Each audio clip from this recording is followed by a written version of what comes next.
How's it going, everyone? Welcome to another edition of KAIZERS. I am your host, Chris Eaton, and joining me, as always, is Arian and Hey, guys. look at this. We're in the same room. In the same room. Cheers, at the my same friend. time zone. Cheers. Let's enjoy a social sparkler while we... It is the dog days of summer. Yeah, it's about that time, buddy. Yeah. So I was in town. I said, Arian, we got a movie to watch. We do have a movie to watch. We have an awesome movie to watch. Yeah. So, and then afterwards, let's talk about it because this is not just any movie. This is a lost movie. I always mix up the name. David Allen. David Allen. Yes. How do we know David Allen? David Allen is an effects pioneer. Yep. He worked on things like Howling, Young Sherlock Holmes, and did a lot of work for the great Charles Band, especially on movies like Subspecies. Have you ever seen Subspecies? Yeah, but that's not the one I know him from. Which one do you know him from? Puppet Master. Puppet Master, yes, That's the the original. one. Yes, Yeah. the stop motion. So David Allen, a great stop motion pioneer with the likes of Phil Tippett. I'm blanking on others right now. Sorry. David Allen. Ray Harryhausen? Ray I think would be the Harryhausen, one yes. you want to talk about. Ray Harryhausen's going to come up a lot in this episode. Right. So David Allen, unfortunately, passed away back. 1999. Yes. So he's been gone nearly 30 years. Like 25 years at this point. Rest in peace. So, about 25 years before that, he spent his time trying to produce a movie of his own called Primevals. Yes.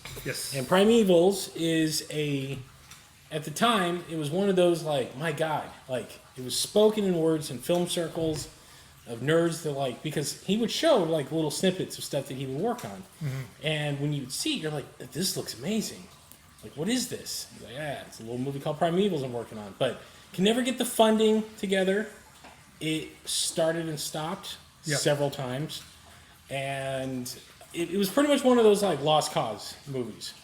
Like, we're never going to see this. Like, we'll never... It's up there in the film parlance of, like, the day the clown cried.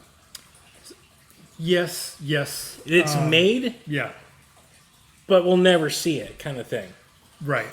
Now, let's add a little dent in that. So David Allen spent 20 plus years trying to get this thing made. He did the effects work himself, and then at a point, I believe Charles Band came in and did help him produce the live action segments. Yeah, because filming was done in 1994, I believe. I think it was 93. 93, that early, okay. So, but unfortunately, money ran out. And they never got to finish a lot of the shots in the film, so it just kind of sat unproduced. Right. Like, it was, like, close. It's so close. Right. Famously, there's a Joaquin Phoenix movie that he was making, like, right before he passed away that was, like, 90% done, but there's, like, maybe, like, another, like, 10 minutes of, like, film that they need to do. Bummer. And, well, that producer is now looking to use AI to wrap it up. And this is what I bring this up because this is all going to come around with this movie we're going to be talking about. So, unfortunately, Allen passed away. His friend Charles Band promised him before he died and promised his widow. He's like, look, it is my life's duty to make sure that this movie sees the light of day. Yep. Now, it's funny because concurrently, there was another lost stop motion film that was only talked about, people have seen pictures of, and maybe some snippets and circles, called Mad God. Yeah. Which, by the great Phil Tippett. That we all know and love. That we all know and love. And Phil pretty much started it before he went to work on Jurassic Park. Yep. And he was like, you know what, no one does stop motion movies anymore. Like, unless it's like something like Aardman. You know, something fun, fancy. Like, he's like, I want to do something weird. And did maybe like 25 minutes of work and then shelved it and considered it a lost cause until some kids working at a studio found him, like, what is this? He's like, this project I was working on. Like, what if we help you finish it? And cut to 2022, and I'm sitting in the theater watching Mad God going, holy crap, it's there, it's done. Now, when we say lost and now it's being released. There's caveats to these things, which we are going to go into because it's not like it was any of these Primevals, Mad God, these were not finished films. These were films that were started, stopped for various reasons: budget, timing, loss of interest. If you listen to our main show, Kaiju Kingdom, there's another famous Godzilla movie that's like this called Wolfman vs. Godzilla, which was... I think everybody listening and watching this podcast is very familiar with Wolfman. And that falls kind of into this... a little bit into it, but that's a little more fan filmy, but it's like it's got a production budget where these were like passion projects by adamant filmmakers that just couldn't quite get it, get it off the ground. So Mad God inadvertently sprung up Charles Band to go, no, now it's time. Yeah. Let's finish this.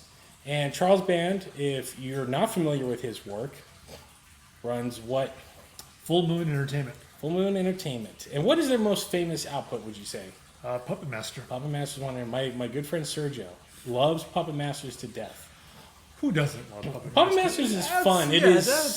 That's like the thing, right? Yeah. Yeah. Everyone, if you've never seen Puppet Master, you know of Puppet Master. The original Puppet Masters is quietly like it's a video store classic.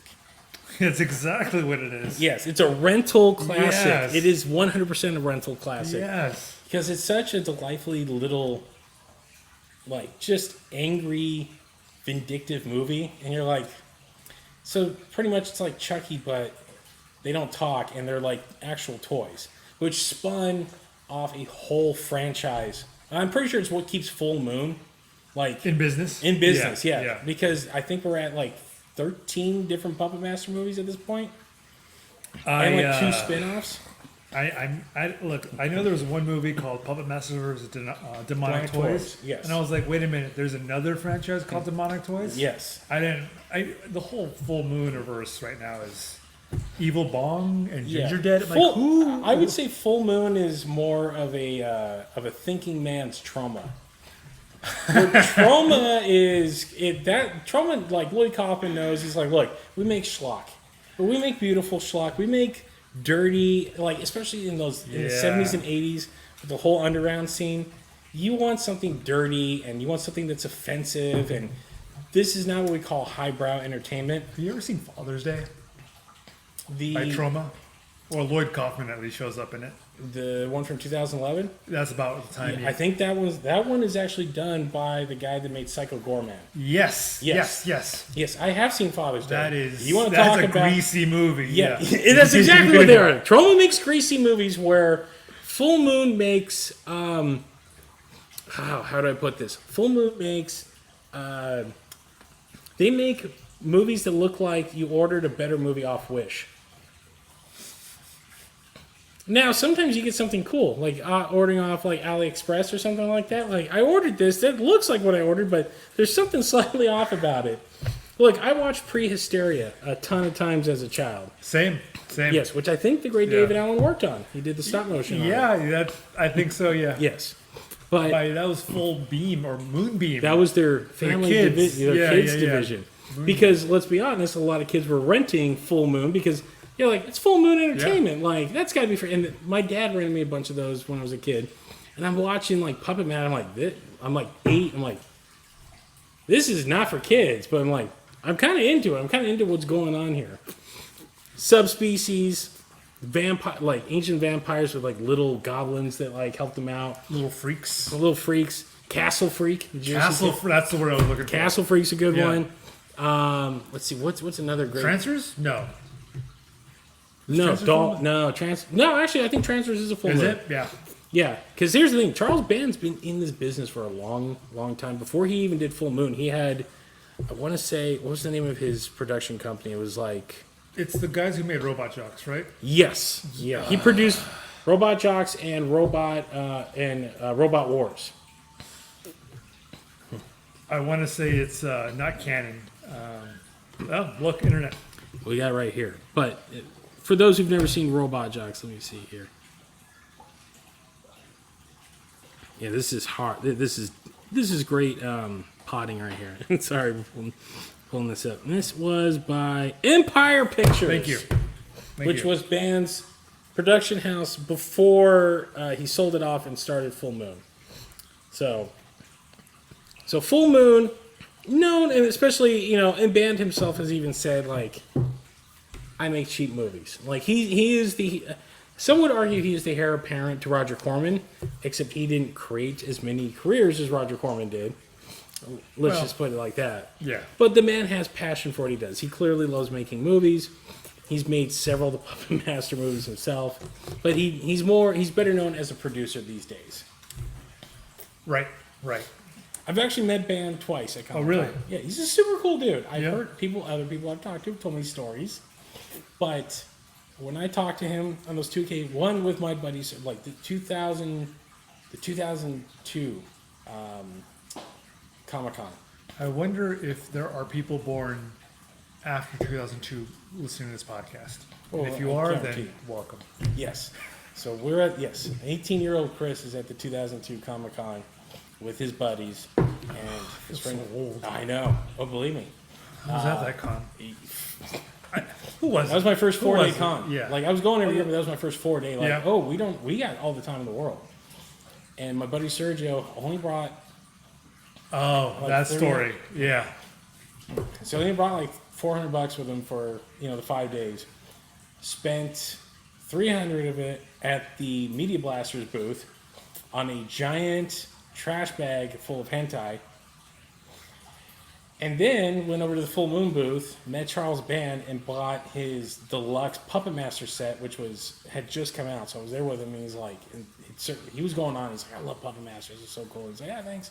Just talked to the guy for a minute.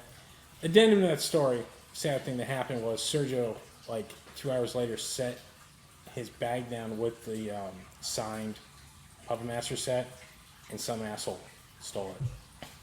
Now, an upside to that, 2 years later, we're back. He goes back by Band's at the booth, and Sergio tells him what happened. And Band, to his credit, he's like, look, man, I'll give you, like, I have another one of those box sets. I'll give it to you for like $50. And he's like, not only that, but I'll sign it. I'll sign every copy on there. Like, he made sure that he made up for. He's like, I feel bad that happened to you. So, again, that's why I say Band is a Charles Band. So, Primevals, a movie. Here we go. Yes. Here we go. All right. So,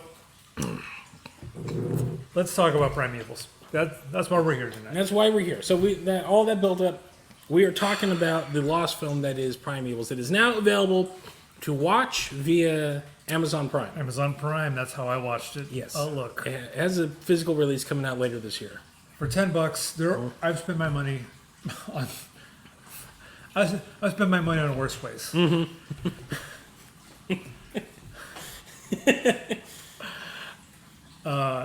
Initial thoughts.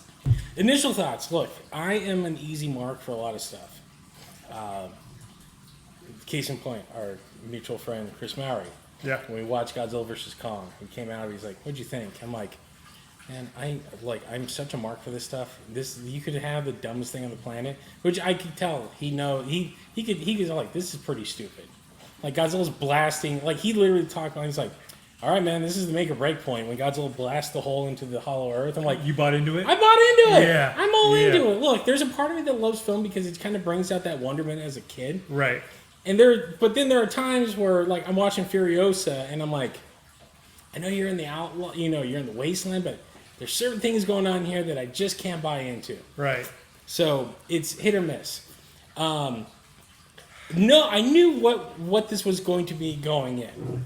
Like, I knew that this, I've seen various pictures, some footage. It was always supposed to be a loving homage to the films of Ray Harryhausen. Yep. Now, does it live up to the films of Ray Harryhausen? That's a whole completely other argument. But what I did appreciate was that I grew up with these movies. When I'm watching this film, because you got to remember, stop motion was done like in the early 80s. Yep. And then they went and shot all the human stuff, the human story, in the early 90s. Right. So it's a new movie that is woefully dated on 2 different occasions. Like, Right. it is a layer cake of things. And this is the problem when this is my problem when people do, like, they're like, I love this kind of film, but I know it's goofy, so I'm going to make it goofy. Kind of like, I'll give you 2 examples. One, have you ever seen Turbo Kid? I have not seen Turbo Kid. So Turbo Kid knows what it is, Right.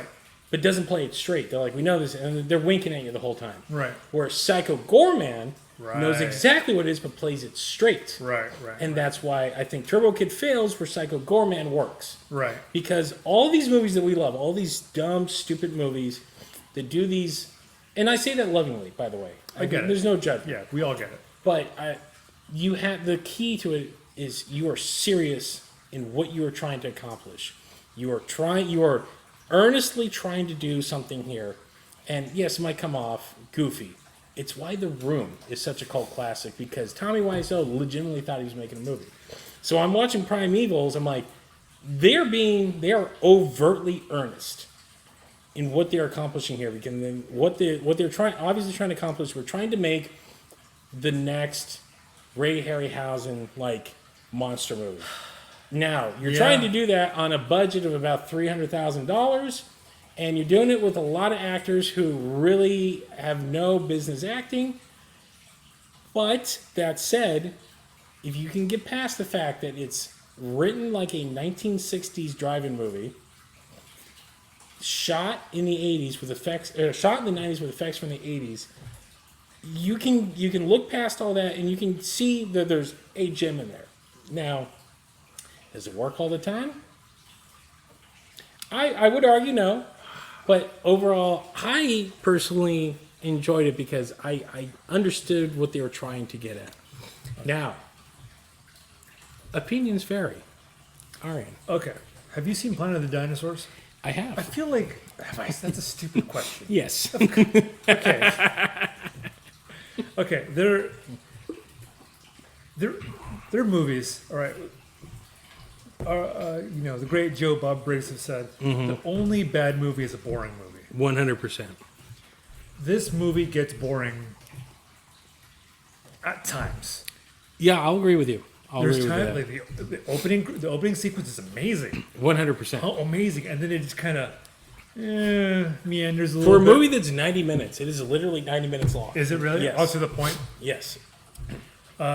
It kind of just meanders into, and it does the thing I hate the most in movies where, we walked through a jungle. Let's describe everything that you the viewer are already seeing, and let's not elaborate on little things that are way more interesting, like the troglodyte people, or what are they called?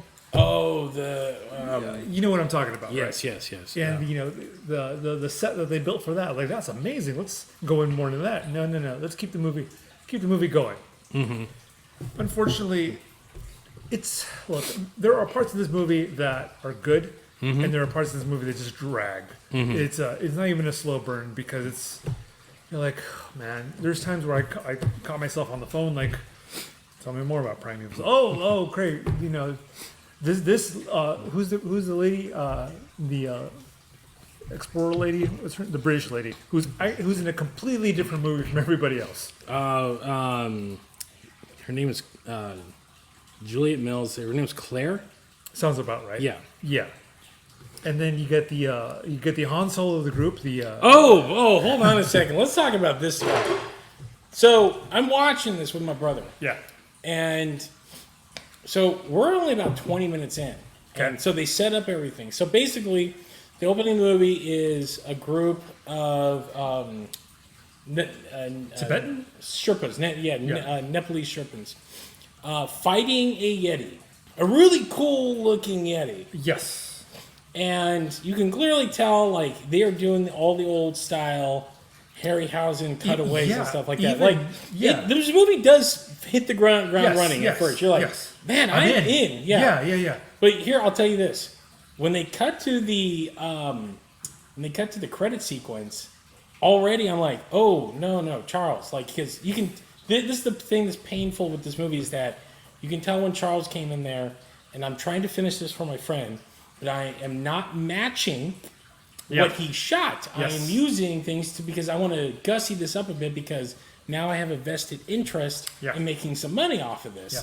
So that opening sequence is all of these drone shots and stock footage of like the Andes Mountains and like Mount Everest and stuff like that. Just these sweeping Lord of the Ring-esque shots Yes. with the same font that's over, like giving you the laydown of everything. I'm like, that's not what this movie is, Charles. But okay, I understand.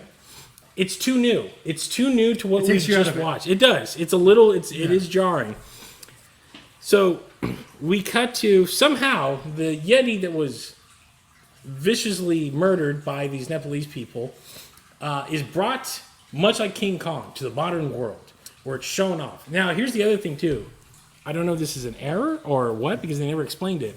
In the opening sequence, they have the Yeti, the puppet that's superimposed on a green screen, in this grand museum, and then they cut to the back where this guy, our main character, who is Matthew, he is apparently some sort of crackpot like zoologist I didn't get that. I just thought he was some dude off the street until his he friend just walks sets him up. in, sees this, and he's like, "I was right."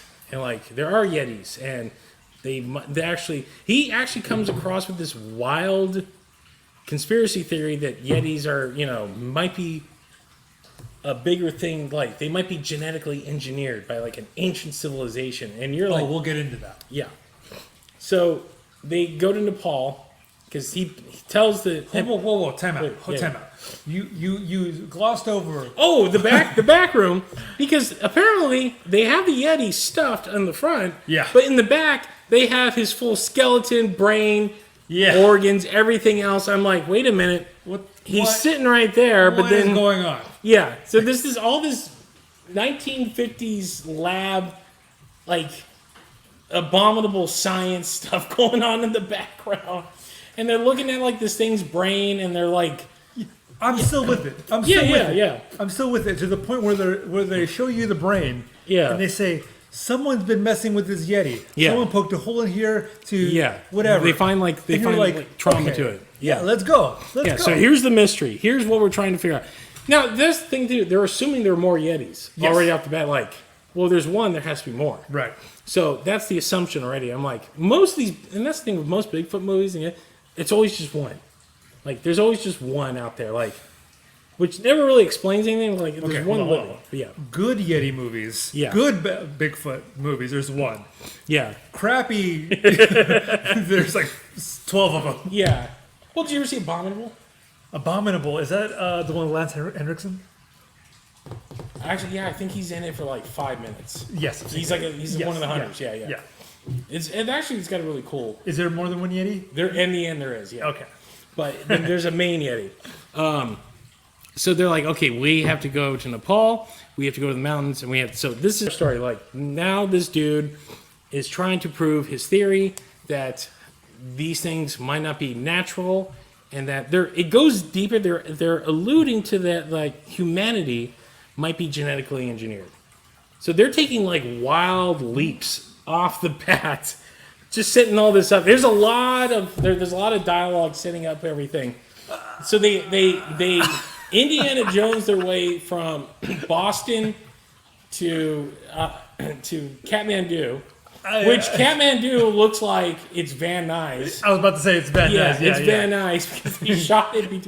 If you don't know Van Nuys, it is the Riviera of California. It's a great nothing. way to put it. Yes, it's nothing but warehouses and graffiti, and it's a bunch of people making Mylar balloons. That's the number one product is Mylar balloons.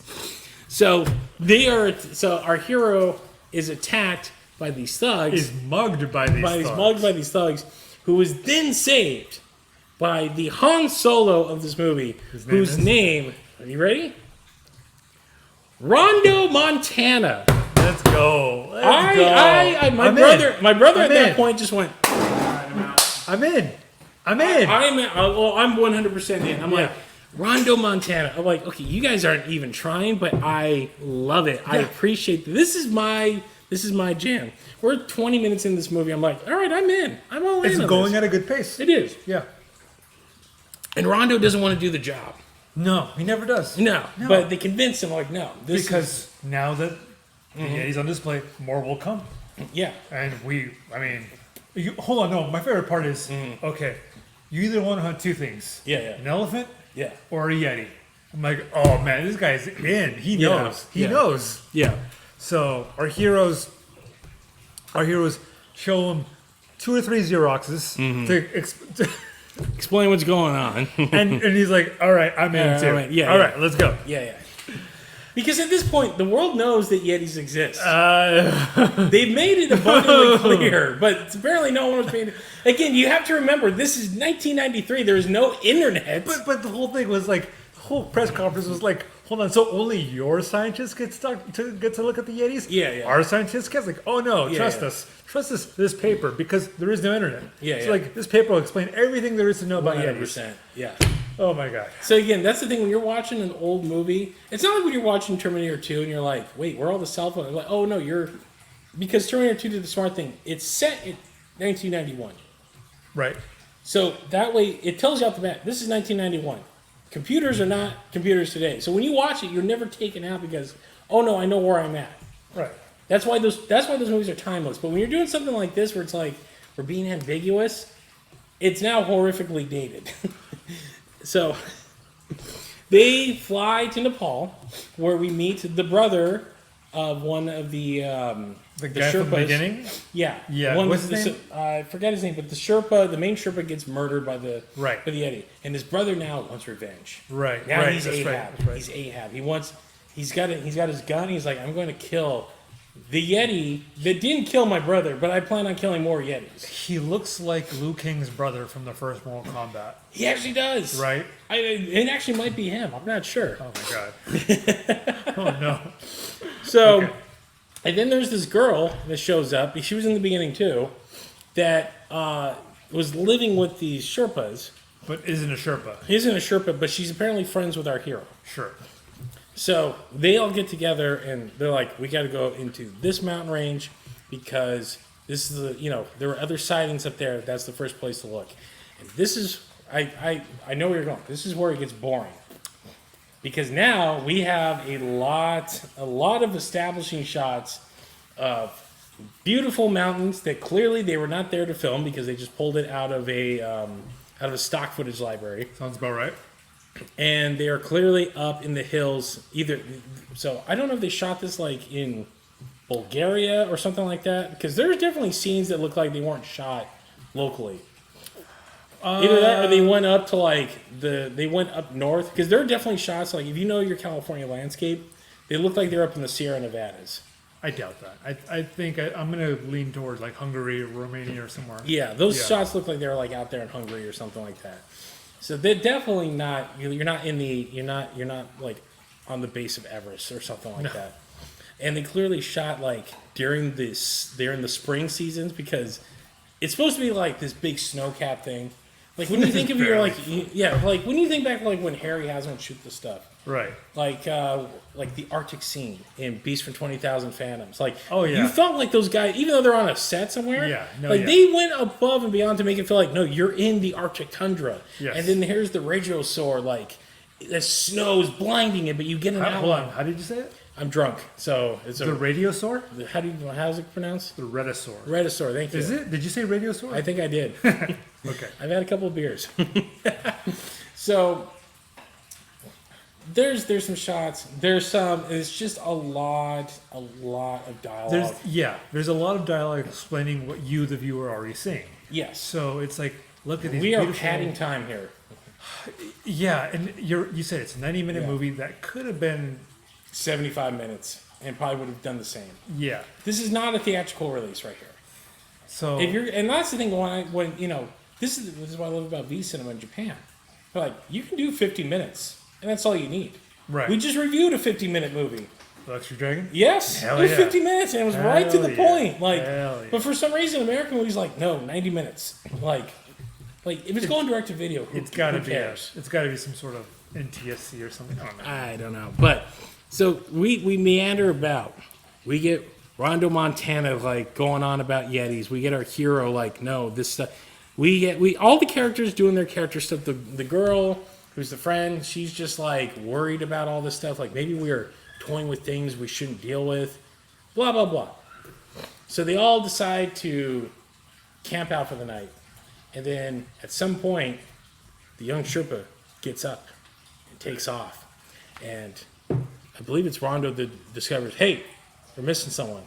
And they follow his footsteps into like a ravine or a crevasse, whichever one you want to talk. Crevasse, okay. Into a crevasse.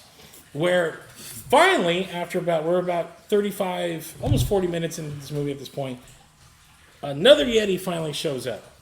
And it's a cool stop motion. Like, you're like, okay, now the fun's back on. Yeah. Because now this Yeti is in this sequence. And to be fair, David Allen did his best to blend live action and the stop motion together. Like, I'll say this, like the scenes that are stop motion, they're great. They blend well. He does the thing that Harryhausen used to do, where it's like when the puppet has to interact, he makes a little puppet of the person. Yeah. And so they do that flying around.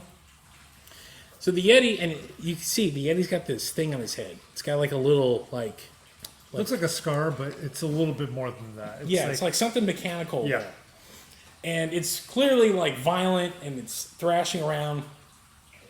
And they shoot it, and they chase it off, and so they start following, where it went. And they end up coming to like a cave system. And this is again when the movie kind of slows down for a minute.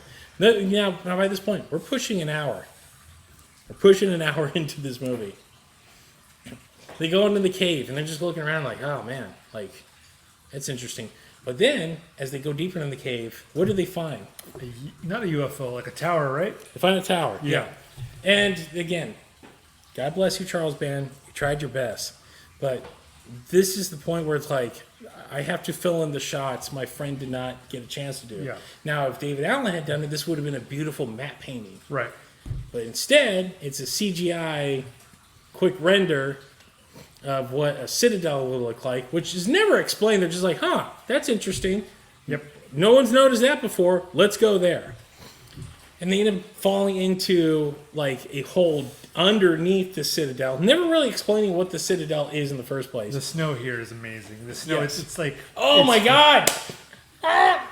This is where my brother checked out. He's like, okay, they're clearly like rolling around in asbestos. Yes.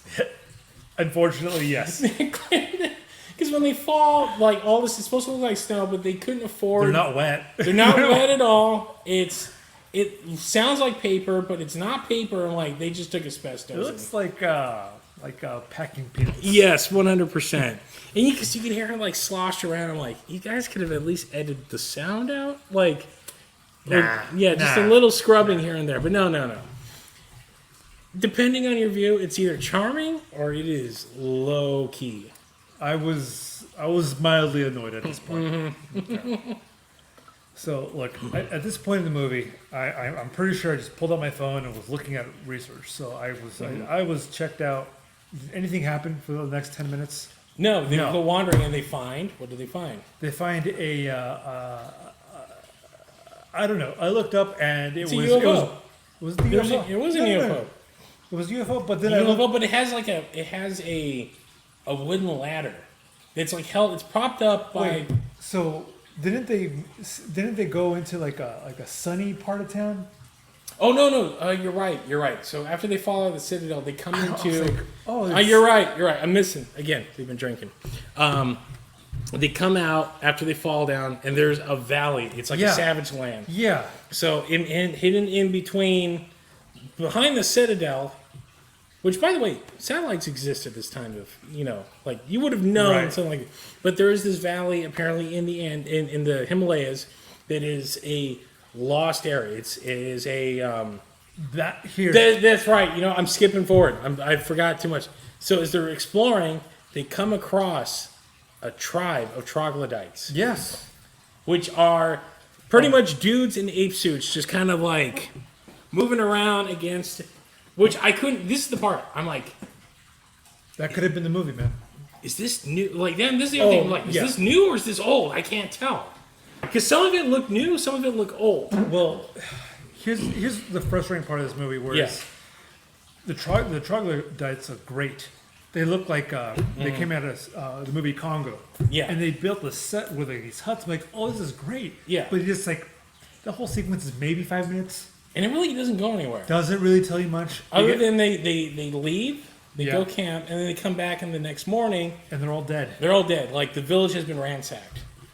And they're like, oh man, something happened here. So they follow the ransacking. And that is when they come across another cave. Yep. Where they find the UFO. Right.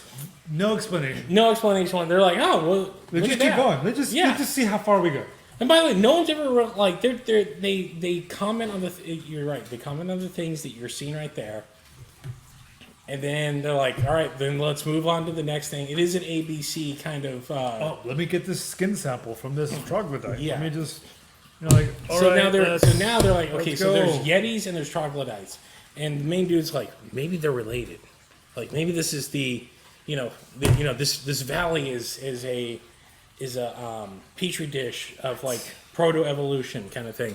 Like, he's making these wild assumptions, like it's old science. Again, it's written like it was written in the early 60s when we didn't know what DNA was. So they find this UFO. It has this wooden ladder. Yeah. That's like, and no one sat there like, who built that? Don't worry about There's it. a UFO. Well, let's go up into it. And they decide to go up.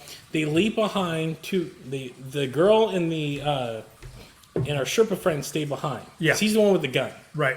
And they're like, well, there might be other troglodytes, and whatever took the troglodytes might be coming this way. So You stay here. You stay here. You're our lookout. So they go up into the ship, much like the TARDIS, much bigger on the inside. Because when they get there, you're looking at the ship, and you're like, it's really not that big. But when Right. they get inside, it's this vast hall. And like they're walking around, they're like, oh my god. And it's so 1950s sci-fi, but I appreciate that. I kind of love it. It's so retro. But again, we come into where Charles had to come in and fill in the gaps for his friend. It's putting the frog DNA into the dino DNA. Yeah. So they find this control panel, and they find this corpse, this mummified corpse. And they're like, that must have been the pilot. And they push a button, and fancy new CG. Now, by the way, of all the CG, this actually looked the best. Sure. That's what I'm saying. It looked the best of all the new stuff. So this alien pops up, and it's speaking in a language, but it starts showing... Looks like one of those frogs from Hell Comes to Frogtown. 100%. Yeah. So it's clearly like female. It's got like, it's not a suit at all. It's CG. And they give like, they're watching as like a screenplays of like, these things came during like ancient times. And they've been here for a while experimenting and figuring things out. And pretty much they're like, okay, so these guys might be the reason why the Yetis are acting up. I'm like, that's a bold leap. So they're like, all right, well, we got all this information. Let's head back. And as they're heading back, they get attacked. The attack is they look up and there's a bunch of reptilian-looking alien dudes just drop a net on them. Yes. At that point, I'm thinking back to the absolute classic that is Kung Pao Enter the Fist. And it's like, yes, a tiny net. This is the most diabolical of all devices. Because again, they're just like, like they're just netted like, oh man, we got caught. Yeah. They're selling it, yeah. And by the way, you're in a ship, but there's clearly a hole in the ship that goes into like a rocky, like cavern. Like there's so many caverns in this thing. So they get caught, they get knocked out. When they wake up, they're in like this arena, and there's all of these really cool looking stop motion reptoids like wandering around, and they speak like Slee Stacks, like they're cool. They remind me a lot of like the Slee Stacks from Land of the Lost. Yeah, but they have like armor and everything. So this is where you're like, okay, we're back into the good stuff. This is what you want. And to be fair, I didn't realize at the time, we're entering the third act of the movie. I was glad to see it. Yeah. But to its credit, the third act just gives you everything that you want. Yeah. So we're dealing with the Slee Stacks. That's what I'm calling them. the girl and our hero realize, oh no, these are the aliens. Yeah. Like they've been genetically manipulating themselves for centuries to the point that they become these primeval beasts. You said it. There's, you said it. And there's our title. Hey, Primevals. Yes. So they're put into these wooden cages, and there's a couple of the troglodytes too. Yeah.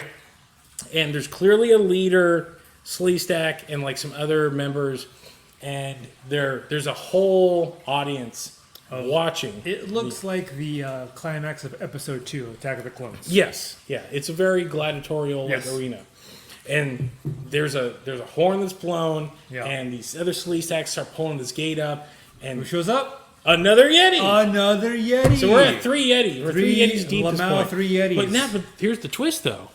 This Yeti comes out, and you can clearly see like just chilling. it's chilling. It's fine. Like, then they realize like they're not evil. They're more intelligent than we thought, and they're kind of pacifistic. Yeah. And the head Sleestack points to another Sleestack on a big 1950s style ray gun, who gears this thing up, and it's all stop motion. Yeah. Cranks it. I love that it cranks it. It cranks it like a music box, and then fires this beam at this Yeti that makes it go nuts. Like you can see its eyes turn red, and it starts roaring like Kong. It starts starts thrashing around, and the Sleestacks unleash one of the troglodytes, and the troglodyte's like, "Oh no, I'm screwed." I'm screwed, yeah. And tries to run, and they give it like a spear, like, "No, go fight it for our entertainment." Which you were sitting there like, you guys are like super evolved, yet somehow devolved. This is how. And this is how you're passing your Friday night. Yeah. Like you're watching gladiatorial. Like there's no, they're like, we don't care about conquering worlds or anything like that. We're just chilling. We're just chilling and being dicks. That's kind of what we're doing. Primeval dicks. Yeah. So the Yeti and the troglodyte fight, which is a cool mix. Not really fight. Well, he grabs him and just kind of tosses him. Yeah. Meanwhile, our hero Rondo manages to get himself free from the cage and frees a couple of them. Our Sherpa friend decided, hey, I waited too long, so let's go find him. Comes across the arena, and he's trying to hide from the Sleestacks and get our friends, our heroes, free. So creates a diversion, and at that point, Rondo is now stuck with the Yeti, and the Yeti like kind of comes out of the craziness. Yeah. And he's like, oh, crap, I killed this thing. I didn't want to do that. And it feels bad. You're like, oh, the poor Yeti. But the other Sleestacks... There's a Harryhausen part of it where 100%. It's like, he has a personality. Yes. And again, the wonderful homage to that. It's what Harryhausen did best. Where other monsters were just, in the 50s, they're big bugs. They're animals. They are of what they are, and they have to be destroyed. Yeah. Where Harryhausen always gave a personality. Yes. That's why his movies have held up. That's why kaiju movies hold up, because what do they have? The monsters have personalities. Yeah. They are characters in of their own right, and that is a big thing. That's why Alien, that's why Predator, that's why all of our best monsters live on, because you can relate to them in some way. Like they're clearly intelligent. So our heroes get free. They start a small riot, and the Sleestacks are like pretty much in their like their Mars Attacks language. Yeah. They're like get the interlopers, and the laser Sleestack shoots the Yeti again. So he's now like on a rampage, and our heroes are trying to have to like dodge him because their only way out is through the gate that the Yeti came out of. Right. So they manage to dodge it. There's other Sleestacks that come in because now they're trying to fight him, and the Yeti gets a hold of them and starts tearing them because he's in a violent rage. And after a moment, like our heroes pretty much take out a couple. They're sneaking around. They manage to get past and get to like the gates of this weird citadel thing. Which, by the way, they still haven't left the UFO. They get to the gates, and at that point, the evil beam has worn off of the Yeti. Right. And the Yeti wants to help our friends because now we have a common enemy. We must team up. And so as they're trying to escape these giant Kong wooden gates, the Yeti comes in to block the Sleestacks and starts fighting them, which they start like throwing like spears and stuff. But we get a really cool 2-minute sequence of our heroes painfully acting through this sequence that they, has been shot 10 years prior. But you get like a nice superimpose of the Yeti picking up these lizard monsters and throwing them and like ripping them in half. And you're like, That's cool. this is fun. I'm having a good time. Yeah. They manage to get free. The Yeti's like, go, fly, you fools. Like Gandalf style. I will hold them off. They manage to get away. The Yeti causes some damage to where the whole place starts kind of crumble. Because again, in these days, you have to bring down. You got to bring, You got to bring down the place around them. You can't leave any loose threads. Nope. So they get away. They get out. They go through the UFO, get back out, and at that point, like everything comes down on the slee stacks. The Yeti sacrifices himself, and our heroes just stand and watch as the Citadel somehow in the minute and a half all this goes down. Flood? Yeah, it's like a flood or something like. And they get away. They get out of the UFO, get out of the Citadel somehow, and they're watching it explode from a distance. Which I'm sitting there, I'm like, you skipped over a couple of parts. Like, it just went from bam to explosion. And like we're watching, like, man, that's the thing. It's like you explained yourself all the way through. You explained everything you did. Mm-hmm. Oh, hold on, we skipped over the part where the main lead, not the main lead, the female lead, the British lady, who takes a moment. Oh, that's right. I forgot about this. They're running from them because as the Yeti saves them, they're running. A couple of slee stacks follow them, and she's watching as the Yeti dies. Yes. But then, much like an idiot, she's standing there. She gets shot in the side by an arrow and pulls it out. So as they're running away from all of this in the cave, they stop for a minute. She's catching her breath, and she's like, "I'm not going to make it." And our hero's like, "No, you have to, because this is your life." Where she's like, "No, it's your life's work. Go tell the world." And she records. She's got her little recorder, Norm Macdonald in Dirty Work, giving our hero here. He's the one that found it all. Blah blah, all this stuff. Gives it to him, and she's like, "Go, and tell the world what you saw here." By the way, no pictures, nothing, just firsthand experience, which obviously works in the scientific community. I think maybe there's like a little fur that they cut from the troglodyte, but that's might be something. Other than that, like no. Well, actually, no. I know. I think there's a moment where Rondo talks about. He's like, I think it's when they're at the troglodytes. He's like, "Do you really think this is a good thing to tell the world? Like this place is untouched. It's almost verbatim the same spiel that Dan Stevens gave. What's his name in Godzilla and Kong when they find the Emu village? Brian Henry. Yeah. Is that his name? I don't know. Yeah. When he's like, "Do you really want to tell people about this? Right. Because you're gonna spoil it. Like everyone's gonna come down here and like raid this place. Yeah. And that's why our hero Rondo's like, I don't think we should tell people because just let it be. Like this is too beautiful." So she dies. Only person out of our group that dies, by the way. And she dies such a dumb death. If I were a betting man, I would have put money on the Sherpa to die. Me too. I'm like, this kid's going to die at some point. But no. He makes it. No. He makes it. She makes it. So as they get away, then the Citadel comes down. And they're like, man, that was an adventure. Credits. And that's it. And that is the Primevals. And Arian, I'm going to take a drink here. You give me your whole thing. Like I said, there are parts of movies. I think you can enjoy every movie. Is this a boring movie? Parts of it are boring. Parts of it are fun. Parts of it make you want to... How you go from, we found a Yeti. Yeah. Someone's been messing around with the Yeti. Let's go find out who's been messing around with the Yeti. Yeah. It's a troglodyte. No, actually, it's these reptilian aliens that are genetically modifying their DNA. They're somehow evolved but de-evolved. What is going? Yeah. And part of it's like, no, like, ride with it. Yeah. And then it just kind of in the middle. Yeah. The beginning is great. The ending is great. The ending's okay. Yeah. In the middle, it's just kind of... There are worse things you could spend $10 on. Yeah. Am I happy this movie is made? Yes. Do I think this deserves to be made? Absolutely. Is it worth your time? Does it live up to the hype? That's the thing. I'm gonna say no. Okay. I'm gonna say no. Now, look, I will somewhat agree with you on that, but Except- I give it a pass Okay. because this is what an unfinished film. Yes. This is not the director's. It's the director's vision, but since he couldn't finish it, his buddy had to come in and fulfill his vision for him. It's kind of like what we're seeing in manga right now with Berserk. Oh yeah. Mira died, Yeah, and yeah. so his best friend and his staff are finishing the story for him.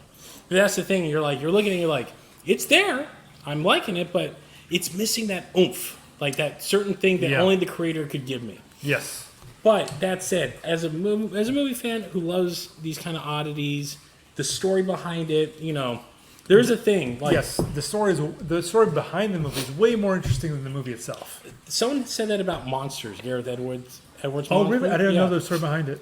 Pretty much, he shot the whole thing in like 2 weeks. It was just him and those two leads. Oh really? Yeah. Interesting. Yeah, he pretty much was the camera, and then he did all the effects in his hotel room. Interesting. And actually, the whole destruction sequence at the end, they happened to be down in Mexico, and a hurricane blew through Corpus Christi.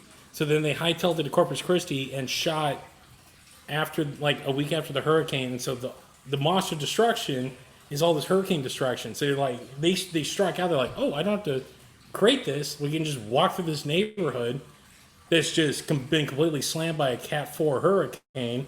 And it gave it, like, this great looking, set piece. Yeah, Monsters was great. I like Monsters a lot. So this is I overall enjoyed the movie, but I'm with you. Like, yes, waiting as long as we have, it's been like nearly a 30-year wait. Actually, I think it has been 30 years at this point. At least, yeah. Am I glad I watched it 100%? Yes. It's actually something I would probably own because there's a lot to actually study in this film over like just enjoying it. I did enjoy it because I knew what they were trying for.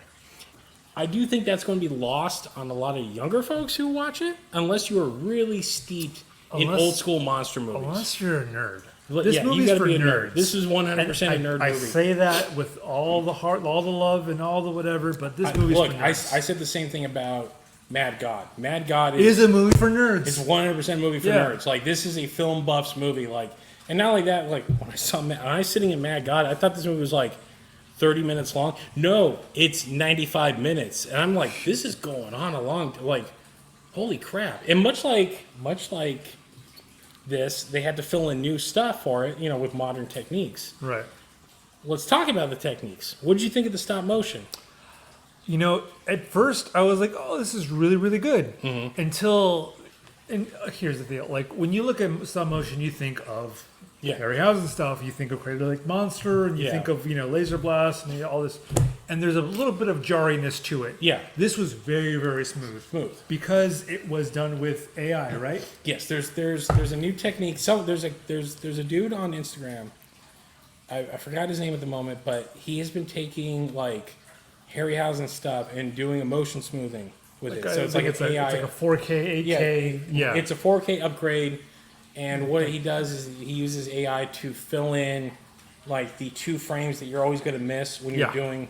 Because again, you're moving at 24 frames a second, but because of the way it's moving, it's always going to have that jarring look. It's why Harryhausen, like, it's why the skeleton sequence in Jason the Argonauts is astonishing, because you got to remember, like, not only are they filming it like with how we do modern, where it's like, okay, the thing's going to be there, so you're fighting the skeleton, and Harryhausen has to physically move these things to match the motions.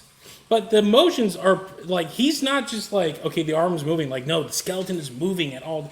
Things are moving around. Like, It's interesting because what Harryhausen does is he has motion to his skeletons versus what early CGI does, where it's moving just for the sake of moving. yeah, And stop motion for me is always going to look way better. yeah, Just like in this movie, the stop motion is going to look way better than any CGI they could have done. yeah, That's a big plus for this movie. Yes. Which has almost no CGI to it. yeah. I think the CGI that is used mostly for filling in sequences where they're like, okay, no one knows how to do A beam effect, if you will. a map painting anymore Sure, or anything yeah, like yeah. that. Like, all of the establishing shots that David Allen never did. You can clearly see like, okay, the Citadel, that's all CG rendered. Like, Yeah. there's The reptilians. the reptilian, yeah, Looks there's great. yeah, The Yeti looks amazing. yeah. Yeah. But like the new, like the original alien that pops up in the ship, the hologram, all CG, It and you're is. like, it does get jarring. But when you watch, and I'll give Van credit this, motion smoothing, the stop motion, I actually agree with him, and I think it was actually a really good idea to do it because it did give a better fluidity. Because when you look at some of the early footage that leaked out of this, it's very Harryhausen-esque. Like there is that kind of like slight jerkiness that you get from stop motion. Where here it looks like what Del Toro did with Pinocchio. Like there's clearly motion smoothing done to fill in the gaps that you cannot do by hand. That is a big plus for this movie. Yes, The effects are very well done. the monster designs are cool. Great. I love the Yeti. Yeti's it's a different take. yes, More ape-like. Yeah, it's Mighty Joe Youngish. Yes. Yeah. The Primevals themselves are actually a cool design. I like the look of them. I love pulp, and it's very pulp. Like it's very much like out of Edgar Rice Burroughs. Like this looks like something that like Tanner of Hallucinator would fight. You know, things like that. That goes to show you how much of a goddamn nerd I am. Like I'm quoting at the Earth's core. So This does look like yes. yeah. Yeah. So overall, like as for a medium it's not exactly dead, but at this point it's more or less you're doing it because now it's just you're a nerd. You're a nerd, and it's something Yeah. you want to do. Yeah. I do appreciate that. The acting itself is like okay. It was better than I was expecting it to be. It's a 90s TV tier. 100%. Yeah. They clearly cleaned some things up. There's clearly, they color graded it. They did the whole thing. I mean, overall, it's a big pulpy film. And it was not trying to be anything else but a big pulpy film. It clearly wanted to be a Harryhausen movie. It falls short of that, but I give it full credit, and I appreciate it on that level of like you're earnest in what you're trying to do, and it comes off. It's not bad. I've seen far worse. An old movie that I, as a kid, I remember watching. I was bored to tears. I didn't like was Beast from Hollow Mountain. That was The Valley of Guanji that is ripoff. crazy.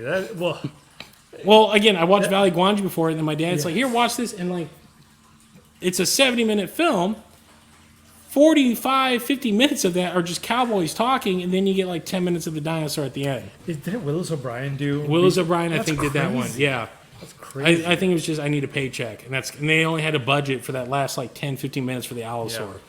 Believe me, Guanji's a better movie. Like, you want to watch a cool dinosaur movie, go watch Valley of Guanji. Which, Yeah, by the you way, should go where's watch that? Valley of Guanji. Look, I'm not for a lot of remakes, but I've always said Valley of Guanji, you can do as like Cowboys and dinosaurs, man. you could do it as like a Unforgiven kind of style, like serious. Like you can solve the pulpy elements, but like you can make it like a hardcore western with dinosaurs. Wasn't Beast of a Hollow Mountain? They just took out the dinosaur and re-released it, or they just took the same script and took out the dinosaur. It's just almost verbatim. It's the same basic story. Yeah.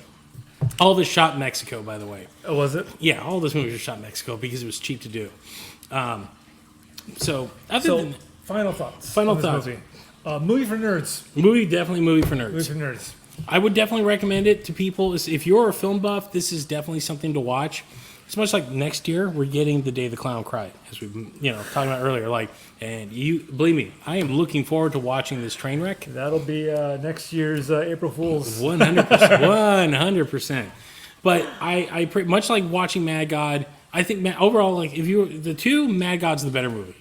Yes. Even though Mad God is essentially a Tool music video for like 90 minutes, because there's not a lot of it's a lot of subtext in that movie. Where this is just, we're making a pulp film because David Allen grew up on those movies, and this is the movie he wanted to make. Full credit to Charles Band to fulfilling his final wish and sticking the landing. I will say this: he made it look as nice as it could. I know that there's hype around this movie because yes, it's a lost movie. But it's definitely a movie for nerds, and if you're a nerd, I would definitely sit down and watch it because you might find a lot to love in it. Is it a perfect movie? Not by any means, but I would definitely recommend it. Yeah. So if you're listening to this, you're probably a nerd, so you should probably go watch it. It's on Amazon right now. I rented it for $4.99. I bought it for $9.99. Wow, so it's on your library. That's my thing It's now, in your yeah. library, okay. Yeah. Because you're going to want to go back and actually, for film nerds, you're going to want to study the stop motion effects. I was gonna make stuff. a drinking game. I was gonna make a drinking game out of it. Every time they say science, maybe. Yeah, the script is not the strongest. It is not the strongest. Like, this is definitely one of those movies, like, the effects are the stars in the movie. It's the planet of it's the modern planet of the dinosaurs. 100%. Like, look, we're just shooting this cheap. We're trying to make a cheap movie that, you'll we went from drive-ins to direct-to-video. They are one and the same. They are the lineage, same the same. movie, Like, we are making cheap, dirty movies that hopefully will entertain you for 90 minutes, and we'll get your $5 for it, for a 3-day $10. rental or a Inflation. yeah, other than inflation, yeah, or you'll pay $1.50 to go see it at a drive-in back in the day. But this is definitely one of those movies. And I kind of say we need more of these in this day and age. Yeah. Because everyone that's my problem. It's why I love Godzilla and Kong. You know why? Because it was a movie that's like, we are not making Shakespeare here. We want you to come, sit down. Oh, we're making Hamlet. What are you talking about? This is.